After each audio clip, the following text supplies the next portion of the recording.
Kenapa kerajaan Malaysia bagi duit pada rakyat? Ada yang happy bila dapat bantuan, tapi ada juga yang persoalkan. Kenapa bagi duit? Datang daripada mana? Dari mana datang semua ni?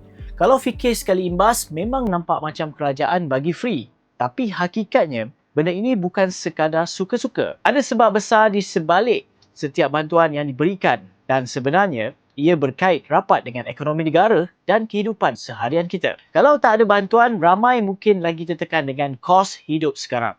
Tapi kalau ada pun, ada yang masih tak faham kenapa benda ini amat penting. Jadi dalam video ini kita bongkar satu persatu kenapa kerajaan bagi duit pada rakyat dan kenapa ia sebenarnya masuk akal. Pertama sekali, sebab paling obvious, kos sara hidup semakin meningkat. Sekarang ini harga makanan, minyak dan pelbagai perkhidmatan sentiasa berubah dan selalunya naik. Kita semua boleh rasa benda ni.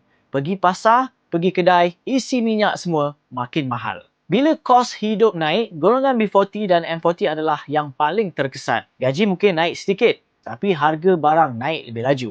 Akhirnya perbelanjaan asas macam makan, sewa rumah, bil utility semua jadi makin berat. Dan bila benda ini berterusan, kualiti hidup pun mulalah terjejas. Ada yang terpaksa potong perbelanjaan penting, ada yang tak mampu simpan dan ada yang hidup cukup-cukup makan. Jadi bila kerajaan bagi bantuan kewangan ataupun subsidi, tujuan utamanya adalah untuk ringankan beban rakyat. Sekurang-kurangnya ada sedikitlah ruang untuk bernafas dalam keadaan ekonomi yang mencabar ini. Tapi sebenarnya bantuan ini bukan sekadar bantu individu, ia juga bantu ekonomi negara. Macam mana? Mudah aja. Bila rakyat dapat duit, mereka akan guna duit itu.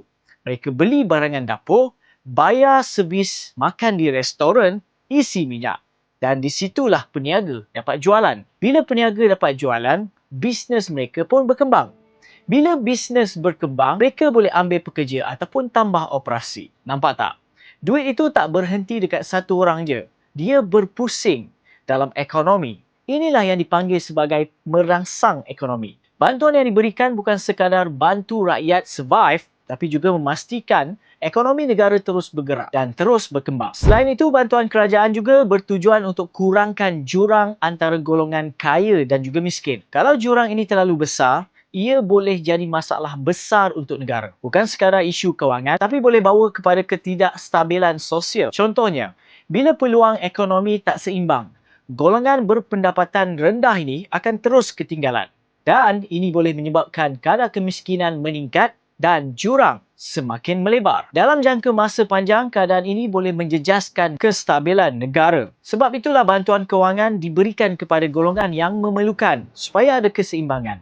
Ia bukan bermaksud semua orang dapat sama rata, tapi lebih kepada memastikan mereka yang kurang mampu tidak terus ketinggalan. Bila jurang dapat dikurangkan, masyarakat jadi lebih stabil dan ekonomi pun lebih sihat. Akhir sekali, ini memang tanggungjawab kerajaan. Kerajaan mengutip cukai daripada rakyat, jadi secara logiknya hasil itu perlu dipulangkan semula dalam bentuk manfaat. Bantuan kewangan, subsidi, pembangunan infrastruktur, perkhidmatan awam, semua ini adalah cara kerajaan kembalikan semula hasil kepada rakyat. Dan selain itu juga, kerajaan juga bertanggungjawab untuk melindungi golongan rentan. Contohnya, warga emas, ibu tunggal, OKU dan mereka yang hilang pekerjaan. Yang mana golongan ini mungkin tak mempunyai sumber pendapatan yang stabil. Jadi bantuan yang diberikan sangat penting untuk memastikan mereka ini boleh menjalani kehidupan dengan lebih baik. Jadi bila kita nampak bantuan diumumkan, sebenarnya itu adalah sebahagian daripada sistem yang memastikan kebajikan rakyat terjaga. Kesimpulannya, bantuan kerajaan bukan sekadar bagi duit free je. Ia adalah salah satu strategi yang tujuan besar untuk bantu rakyat hadapi kos hidup, menggerakkan ekonomi negara, merapatkan jurang kemiskinan dan menjalankan tanggungjawab kepada rakyat.